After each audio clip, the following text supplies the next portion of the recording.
Fearing the Black Body: The Racial Origins of Fat Phobia by Sabrina Strings. Introduction: The Original Epidemic. Actually starving, a prominent New York man dies in sight of food. Why could this be so? This dramatic, if slightly awkward headline appeared in the February 16, 1894 edition of the New York Times, atop an article that began, "Thousands of men and women in New York are starving, although they have plenty of money to buy the best food." The unnamed author of the article went on to quote what was described as a prominent physician on the state of the American diet and physique. According to the doctor, the situation was dire. "I say that they are starving to death, slowly but surely," he stated, adding that although many of those afflicted were members of the middle and upper classes, they nevertheless looked emaciated and appeared to be consumptives. This article underscored the deep anxiety felt by many in the 19th century regarding the state of the American physique. Doctors in particular agonized over what they described as the pale, thin, and puny forms that were apparently proliferating around the country. Several described with horror the narrow chests and lank limbs and flabby muscles and tottering steps that meet us at every corner. Thinness, it seems, was nothing short of an epidemic. If in those years slenderness was considered a general American failing, the paleness, leanness, and malnutrition of women was particularly troubling. Prompted by the fragile state of their bodies, esteemed doctors wrote disquieting manifestos on the question of their frailty. The writings of the prolific and well-regarded New Englander, Dr. William Alcott, a distant relative of the novelist Louisa May Alcott, were typical. In his 1855 treatise, The Young Woman's Book of Health, Alcott lamented the reality that our children, females among the rest, are trained by a community which is thus destitute of a true appetite. He warned Americans to take heed of what he described as the whole generation of women trained as whole to tenderness, delicacy, nervousness, feebleness of muscle, and want of appetite. Being tall, slender, and delicate, he claimed, did not prepare a young woman for the vicissitudes of life. Dr. John Harvey Kellogg, the famed Seventh-day Adventist, already known for his sanitarium in Battle Creek, Michigan, but not yet known as a purveyor of breakfast cereals, concluded in his Lady's Guide in Health and Disease. Particularly in this country, and especially in cities and towns, girls as a rule are found to be exceedingly lacking in physical development. What the fair sex in America needed, Kellogg contended, was a nutritional revolution because their poor eating habits produced bodies that were scrawny and waspish. It was more than a simple question of health or even aesthetics. The slenderness of American girls was regarded as nothing less than a threat to the nation. An 1888 article from the Washington Post that appeared under the headline, "Are Girls Growing Smaller?" exclaimed, "The girl of the period ranges from 140 pounds down to, in some cases, 80 or less. In England and Germany, those figures are higher. 80 pounds of femininity is, of course, not much." And the writer added, "Our women will go on getting thinner and thinner until they disappear. It has happened in Boston already. The American stock can't hold its own against the big-boned, strong-built foreigner. The Irish have crowded the Yankee out of New England." The weight of American women represented to many a national black eye. But what was truly the case was often suggested, that these women were simply nutritionally uninformed. Given the right information, would they gain in flesh and by proxy in health, strength, and beauty? The evidence suggests otherwise. Many well-to-do women, it seems, were trying to be slender at a moment when doctors routinely attacked slenderness as unhealthy. The historian Adele Clark noted that women of the fashionable classes were wasting in style. This felt style, being contrary to the conventional medical wisdom, had clearly been motivated by other factors. Indeed, while many considered thinness an American shortcoming, for adherents of the style, slenderness served as a marker of moral, racial, and national superiority. This attitude is on full display in an 1896 article from Harper's Bazaar titled, "Are Our Women Scrawny?" It begins with a reflection on the slenderness of American women. American women in general are still thought to be sallow and scrawny. The article's anonymous writer contests this assertion, claiming that while poorer women may be malnutritioned, few women of the privileged classes are so slim as to look peaked, as may have been the case with their foremothers. Today, the author asserts, American women have a wholesome glow in their cheek and a bit more flesh on their bones, both of which are a testament to the wholly unmeasured success of the American experiment. Yet, while praising a new and laudable roundness to the figure of the modern girl, the author nevertheless betrays a preference for traditional American slenderness. Of the shifting outlines for the nation's women, the author wrote, one cannot help noticing in every metropolitan assembly that the feminine litheness and flexibility for which the Republic has been famous for is already on the wane, and that the opposite extreme is menacing. That fatness is described as menacing is telling. The author provides a sense of the foreboding associated with excess weight. Not only does stoutness supposedly sabotage the nation's aesthetic identity, it also evokes the poor eating habits and immorality of the European elite. Worse still, extreme or gross corpulence slides into an association with primitive Africans. The author spells this out for the reader. Stoutness, corpulence, and the surplusage of flesh are never desirable except among African savages. This raises several questions. First, what led some well-to-do Americans to believe that slenderness, especially among women, was both aesthetically preferable and a sign of national identity? How did fatness become a sign of immorality? How did fatness become linked to Africanity or blackness? And finally, if the medical establishment just over a century ago feared the meagerness of the physiques of elite white women, when and how did they come to view fatness, especially among black women, as the greater threat to public health, as they would in the late 20th and early 21st centuries with the obesity epidemic? In this book, I examine the history and legacy of the preference for slimness and aversion to fatness, with attention to their racial, gender, class, and medical contours. This book enters decades-long conversations about the preference for slenderness and the phobia about fatness in the United States. Much of this research describes the emphasis on the slenderness for women. But while most authors show an aversion to fatness and preference for slenderness has been most evident among middle and upper-class white women, few have addressed the role of race and class status in the development of these dispositions. Relatedly, scholars have shown that the fear of fatness commonly targets low-income women of color, especially black women. These and other scholars, including Sander Gilman, Jennifer Morgan, and Janelle Hobson, have shown that black women's bodies have long been treated as being in excess. Still, few have attempted to explain how, historically, fatness had become linked to blackness. Amy Farrell's 2011 book, Fat Shame, stands out in that it underscores the entwined racial past of fat stigma and the thin ideal. The book does not explore, however, how these racial connotations developed, nor does it explain the centrality of anti-blackness within them. We also learn little about the role of morality and much of the existing literature.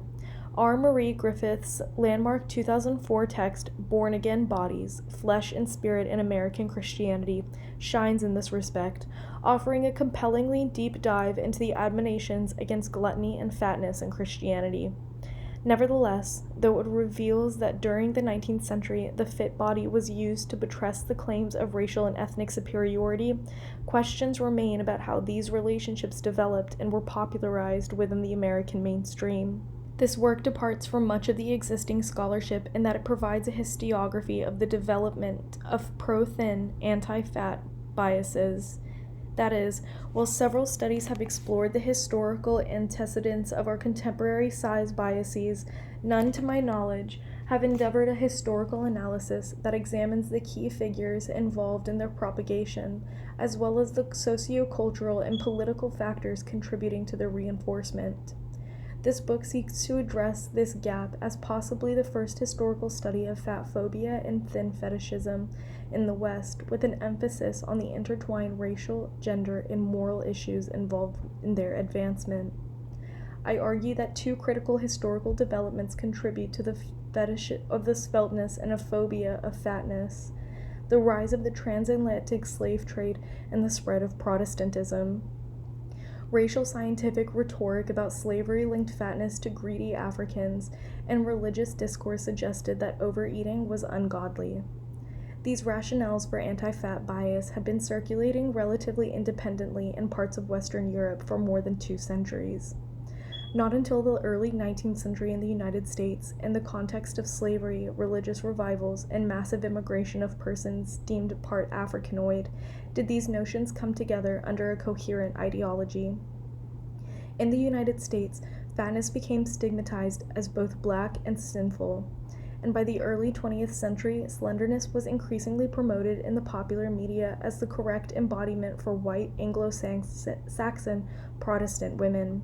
Not until after these associations were already in place did the medical establishment begin its concreted effort to combat excess fat tissue as a major public health initiative. In this way, the phobia about fatness and the preference for thinness have not principally or historically been about health. Instead, they have been one way the body has been used to craft and legitimize race, sex, and class hierarchies. These findings further reveal that the slender ideal and the fat phobia are not distinct developments, as they are often treated in the literature. The fear of the imagined fat black woman was created by racial and religious ideologies that have been used to both degrade black women and discipline white women. This is critical, since most analyses of race and aesthetics describe the experiences of either black people and other people of color, or white people. This book reveals race to be the double agent. It entails the synchronized repression of savage blackness and the generation of disciplined whiteness. The discourse of fatness as coarse, immoral, and black worked to denigrate black women, and it concomitantly became the impetus for the promulgation of slender figures as the proper form of embodiment for elite white Christian women. For my analyses, I draw on the work of 2 eminent social theorists, Pierre Bourdieu and Michel Foucault. According to Bourdieu, elites are constantly working to differentiate themselves from the lower classes. In doing so, they often distinguish themselves by cultivating tastes, diets, and physical appearances that are in opposition to those of the subordinate groups. These social distinctions serve to naturalize and normalize social hierarchies. Building on this work, I show how racial discourse was deployed by elite Europeans and white Americans to create social distinctions between themselves and so-called greedy and fat racial others. Black people, as well as so-called degraded or hybrid whites, for example, Celtic Irish, Southern Italians, and Russians, were primary targets of these arguments. Elite white people used Protestant discourse to claim a moral superiority over these same poor immigrant and racial others. I rely on the work of gender scholars to show that since women have long been evaluated largely based on their physical appearance, racial, moral, social distinctions primarily target the women in each racial/ethnic group. If Bourdieu can help us understand the racial moral dimensions of the spread of fat aversion and thin preoccupation, Michel Foucault gives us the insight into the centrality of medicine and the propagation of these dispositions. According to Foucault, medicine intervenes as a key institution of the 20th century, providing information on how to live for health and longevity. Its dictates inform what Foucault calls the biopolitics of health management, which include disciplinary practices that one must perform to be considered a healthy and thereby good citizen. However, the medical disciplinary regime has not been objectively applied to all persons. Instead, it is treated as the imperative for dominant groups to the exclusion of poor, racially othered groups. This approach to help maintain social, in many instances, specifically racialized and gendered hierarchies. Researching the aesthetic, moral, and racial underpinnings of the American fear of fat required an eclectic approach. I began by reading the landmark texts by historians and feminist scholars on the history of fat phobia and the slender ideal. In doing so, I discovered 3 points of agreement. First, there was a general consensus among historians and prominent feminist scholars that the fear of fat and glorification of thinness first gained widespread appeal in the United States. Second, these attitudes had more impact on elite and white women than on men, working-class persons, or persons of color. Third, little is known about the factors contributing to the development of these attitudes.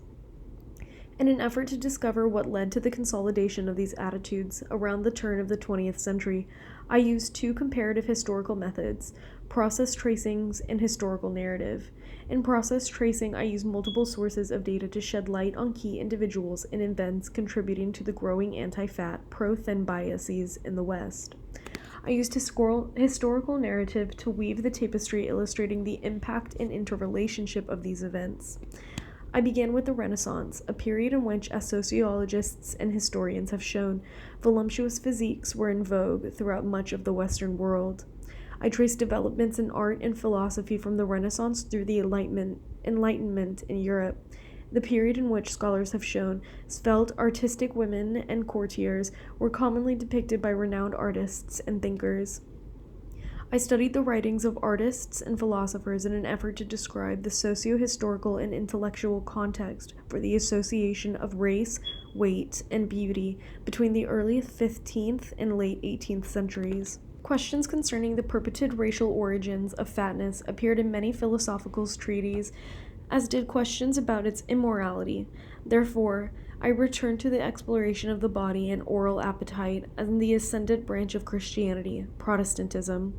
I examined key texts by prominent Protestant proselyters, especially those who made public pronouncements against overfeeding and fatness. To weave a historical narrative of these many related developments in art, history, and religion, I needed to understand how they were being transmitted to the public. The 18th century marked the rise of newspapers and magazines in Europe, and I examined influential early publications such as The Spectator to understand how ideas in high art and philosophy about body size, race, attractiveness, and morality were represented. Scholars have identified the United States as the country in which the pro-thin, anti-fat bias was gaining strength among elite, morally upright white Americans, especially women, by the 19th century and crystallized into a mainstream position by the early 20th century. Therefore, I also examined American magazines and newspapers published between 1830 and 1920, among them Cosmopolitan, originally a magazine designed to appeal to families, the New York Times, and the Washington Post, to look for evidence of these connections.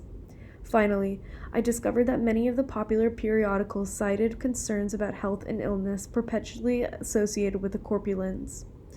By the late 19th century, these publications relied increasingly on doctors' advice to make their claims. Therefore, I researched the depictions of overweight and obesity in medical literature from 1880 to 1930. I chose materials that appeared in authoritative books or medical journals, such as the Journal of the American Medical Association, JAMA, or works written by recognized medical authorities. This book has 3 parts. Part 1, The Beauty of the Robust, offers a retrospective view of the exaltation of the plump feminine physiques that existed through much of Western history. I also note signs of a shift in the 17th century as European men of learning began to degrade fatness as evidence of insipidity.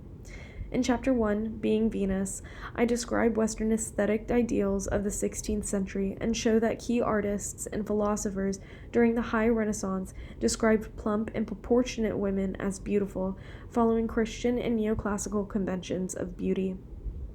I argue that contact with the African women during the rise of the slave trade did not change these standards.